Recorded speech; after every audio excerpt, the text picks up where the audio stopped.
What's up, YouTube? Today I'm back to talk about Hashflare, talk about the mining difficulty and effect on your cloud mining operations that you have a Hashflare or any other site, maybe even mining from home. You could apply this information to. Also, how to select the pools and add new pools on Hashflare as well. Before I get into that, I want to say thank you to all the new subscribers, everybody who's been supporting my channel. I really do appreciate it. If you enjoy this type of content, don't forget to hit the like button and also subscribe to my channel. Hit the bell notification icon. I really appreciate it. Also, don't forget about my Twitter account.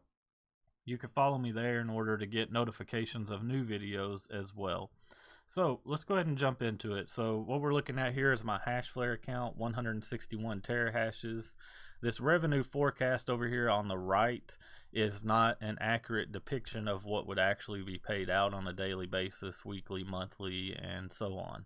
This does not include the pool fee or the mining fee that Hashflare charges, which is about 35 cents per terahash. We can assume that this $400 and $476 per day is more likely around like $420 or something like that. It does go up and down depending on the value of Bitcoin and also the mining difficulty and pool performance. So right now you can see that I have 50% on ant pool, 50% on F2 pool. How I do that is I look at this hash rate distribution. Now there's more in play here than just looking at the distribution. You also need to look at the fees that each individual pool charges and things like that.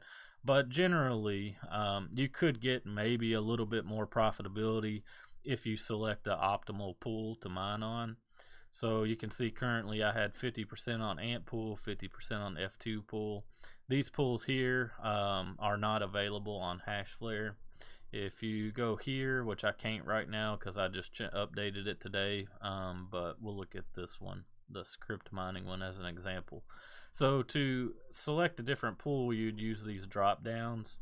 And you could also add a third additional one. You would do the same thing for the SHA 256, but like I said, I can't click on it because I've already updated it in the past 24 hours. But essentially, that's how you choose the pools. It's up to you which ones you actually choose. You may play around with it and see what the performance is. It's really hard to gauge it because it changes every day. So it's hard to really go about it in a scientific manner of like testing it out, because from one day to the next the pool performance could change, so it kind of skews your results.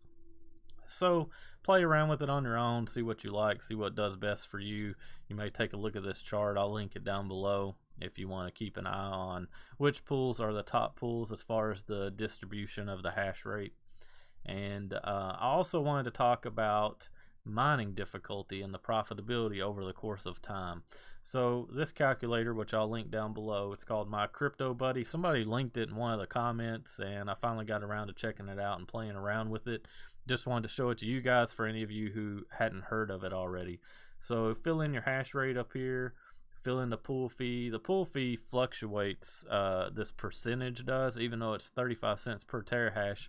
It's going to fluctuate on a percentage basis based on the value of Bitcoin and things like that. As the value of Bitcoin goes up, then this pool fee percentage goes down, and as the price comes down, the pool fee percentage goes up. So I just put in 14%. Some people use higher amounts, but I think this is closer to being accurate. Anyways, if you turn on this live stats and use difficulty change over here on the right, then what this will do is over the course of 12 months, it factors in the potential difficulty change. And if we click on this here, it tells us how they calculate that. So the difference change value is calculated by looking at the current difficulty and comparing it to the 12-hour moving average of the difficulty 1 month ago. So by doing that, you could kind of estimate on a more accurate level, you know, what your earnings are going to be over a period of time. So this is over a 12-month period of time.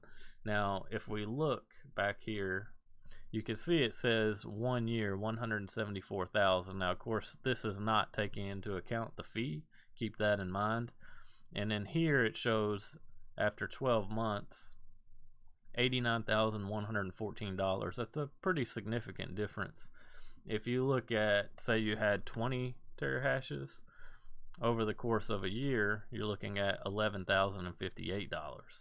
So still not bad, considering that those 20 terahashes, let's see, if you bought 20 terahashes at their $150 per terahash price, you're looking at paying $3,000.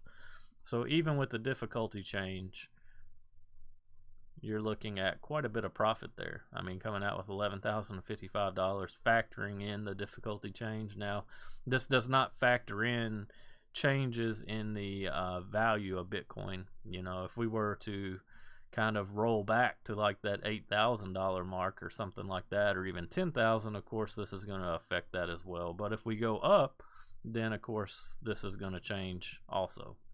So you have to keep those things in mind when you get into the cloud mining. I really do think that right now, Hashflare, since Genesis Mining doesn't have any SHA-256 contracts in stock, Hashflare is really your best bet if you're looking into getting into cloud mining.